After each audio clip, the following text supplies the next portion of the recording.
안녕하십니까, 윤기만입니다. 지난 시간에 이어서 이번에는 경제에 관해서 얘기를 좀 해볼까 합니다. 이 사람들이 경제 하는데 말이죠, 이 서민들은 사실 경제가 자기들하고는 상관없는 학자나 국가의 경제 운영자나 또는 경제를 운영하는 전문가들 용이지 서민용이라고 생각하지 않습니다. 경제 활동이란 너무 단순합니다. 돈을 주고받는 과정을 이론화한 것이 경제 얘기입니다. 경제학이라고 그러죠. 그걸 보고 경제가 호황이다 하는 얘기는 돈이 좀 잘 돌아간다 그런 얘기 아닌가요? 경제가 불황이다, 그 얘기는 돈이 좀 말라간다, 뭐 그런 얘기 아니겠습니까? 돈이 없는 경제는 존재할 수가 없고요, 경제가 없어도 돈은 돌아갑니다. 경제라는 것이 돈 얘기입니다. 일반 서민들이 생각할 때 경제는 자기들이 행할 수 없는, 본인들이 행할 수 없는 학자들이나 경제학을 전공하는 학교에서의 경제 과목이나 교과서적 돈의 기술을 경제학이라고 그럽니다. 하루하루 살아가는 게 다 경제학이에요. 사실은 돈을 주고받는 것 그 자체가 진정한 경제학입니다. 근데 사람들은 왜 경제학은 다른 사람이 해주는 것이라고, 자기 일이 아니라고 생각할까요? 돈을 주고받는 거래 행위를 경제까지 이론화시키지 못했기 때문입니다. 하루하루가 우리는 다 경제학을 실행하면서 살아가는 것이 인생입니다. 인생이 경제를 떠나서는 존재할 수가 없습니다. 단 하루도. 우리가 이제 어떤 소비 생활을 하든 생산을 하든 모든 게 다 경제 활동입니다. 그렇지만 이제 서민들이 생각할 때 이 서민들은 경제는 아무 상관도 없고, 경제 호황도 아무 상관도 없고, 불황도 아무 상관도 없고, 왜 그런 생각을 하냐? 서민 경제는 지금까지 한 번도 불황을 벗어나 본 적이 없어요. 그냥 근근히 살아가는 거예요. 불황을 벗어나 본 적이 없다는 얘기는 호경기가 단 한 번도 없었다는 얘기예요. 서민 경제는. 또한 나아진 경우도 없으니까, 호황인 경우도 없으니까 불황인 경우도 없다는 얘기예요. 그냥 하루 종일 하루하루 살아가는 게 사실 서민 경제인데, 이 서민 경제를 호황으로 돌려보기 위해서 많은 학자와 그리고 경제 운용자들 그리고 국가에서 해보려고 만들어낸 것이 공산주의라는 경제 이론입니다. 예, 아시겠지만 공산주의란 니꺼 내꺼 따지지 말고, 니꺼 내꺼 따지면 부자하고 그 서민 가난한 사람하고 갈려버리니까 니꺼 내꺼 따지지 말고 우리 가진 거 다 한 군데 모아놓고 다 공동 주인이 돼가지고 공동으로 같이 일해서 공동으로 나눠 먹자는 것이 공산주의입니다. 사회주의, 요즘 새로 이제 그 한국에서 시도해 보려고 하는 사회주의. 이 복지를 늘려가면 늘려갈수록 사회주의로 변모해 가고, 그 복지가 계속해서 늘려나가면 공산주의가 됩니다. 근데 그 사람들이 이제 정부에서 이 복지를 늘려가기 위해서는 정부는 돈을 투자해 본 적이 없으니까 어디선가 그 돈을 조달해야 됩니다. 어디서 조달하겠습니까? 서민 주머니에서 또 조달합니다. 국가 경제는 80%가 중소기업 서민들이 담당합니다. 국가 고용도 서민이 80%를 담당합니다. 대기업은 한 20%, 대기업과 정부 다 합쳐서 한 20% 정도의 고용률밖에 창출하지 못합니다.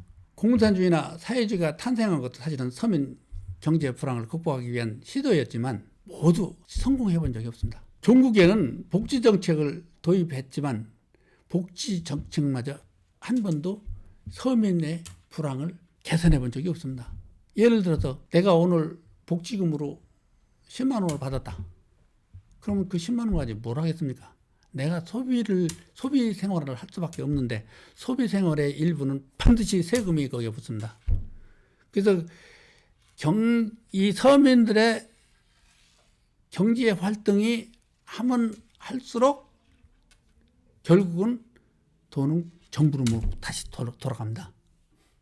그게 서민들이 받는 복지금도 사실은 자기가 내는 세금입니다. 미국이나 공산주의나 사회주의나 똑같습니다. 왜 그 사람들이 그거를 안 하려면 정부 자신이 스스로가 투자를 해서 그걸 복지로 써야 되는데 그 사람들이 언제 돈을 투자해 보진 적이 없거든요.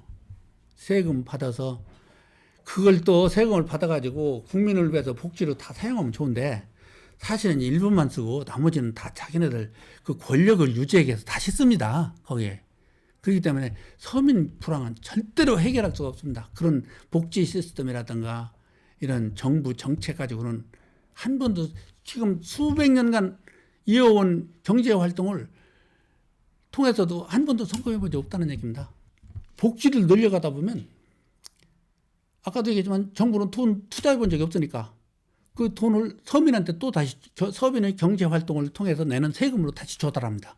또는 기업 활동을 통해서 기업 활동을 통해서 생성되는 경제 활동을 통해서 다시 거기서 세금을 갖다가 이제 복지로 쓰는데 결국은 서민 생활은 서민 생활대로 불황이 해결되지 않고 기업 활동마저 저해를 시켜가지고 나라 전체가 가난해집니다. 복지를 늘려가면 늘려갈수록 이것이 우리가 말하는 일반적인 경제 얘기입니다. 베네수엘라나 또는 그 아르헨티나나 그리스나 이 이태리 같은 나라들이 상당히 좀 어렵습니다. 어려운 것은 그 과도한 복지를 썼기 때문입니다. 그 과도한 복지를 쓰기 위해서는 정부에서 자금을 마련해야 되는데 베네수엘라를 예를 들어서 얘기하면 세계에서 가장 매장량이 석유 매장량이 많은 나라가 베네수엘라거든요. 그러니까 오일값이 좋을 때는 그 오일을 팔아가지고 생긴 돈으로 이 정치가들이 자기가 당선되기 위해서 국민들에게 공짜로 나눠주겠다고 하는 복지금이 그것이 이제 포퓰리즘이라고 그러죠. 그거 일반적으로.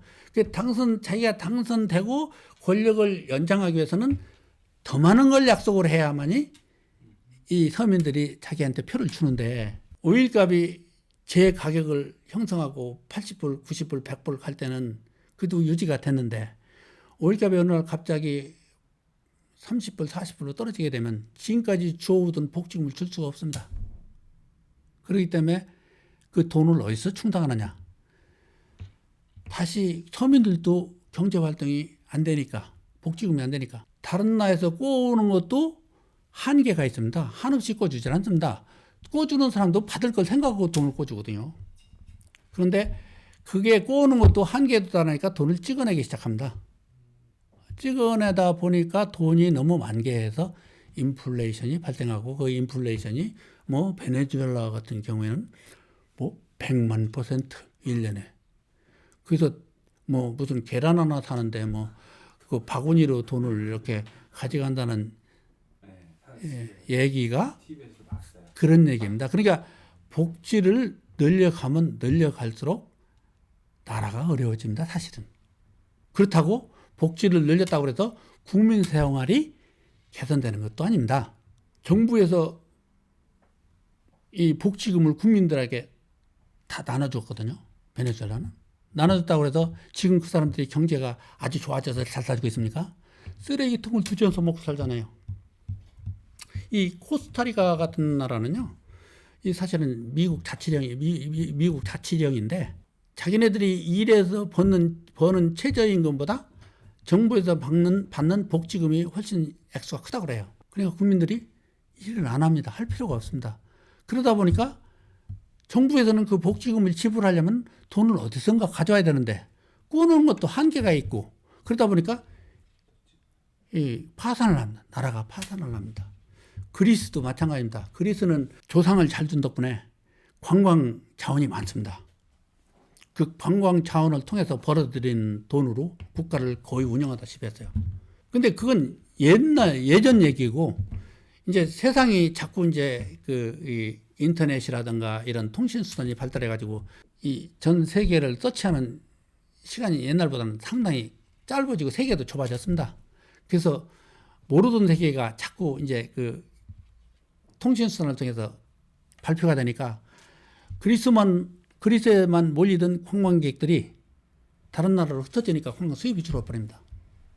그러니까 지금까지 주던 복지금을 정부에서 줄 수가 없는 거예요. 그렇다고 이제 복지금을 줄이겠다 그러면 이제 지금까지 받던 사람들이 일은 안 하고 복지금 가지고 사는 사람들이 이 사람들이 살 길이 막막하지 않습니까? 그러니까 또 데모를 하고 또 폭동을 일으키고 이런 악순환의 반복입니다. 그래서 내가 볼 때는 복지금으로 정책을 정부를 운영하고 국가를 운영한다 하는 것은 상당히 위험하고 원시적인 방법입니다. 그러나 정치하는 사람들이 이제 가난한 사람들 한 표, 부자도 한 표. 근데 가난한 사람들의 표들이 훨씬 많거든요. 부자 한국으로 말하면 이건희 한 명이 부자지만 거기 서민들은 그 수천 배가 더 많거든요. 그 사람들 다 한 표거든. 이거는 그것도 한 표, 서민 그것도 한 표니까 공짜로 정부에서 조금 뭘 준다고 그래야 이 사람들이 표를 줄 것 같으니까 자꾸 약속을 남발하기 때문에 이게 국가 경제가 자꾸 어려워져 갑니다. 앞으로 제 돈 이야기를 통해서 제가 하나하나 원인을 분석해보고 해결하는 방법을 한번 제시해 보려고 합니다. 감사합니다.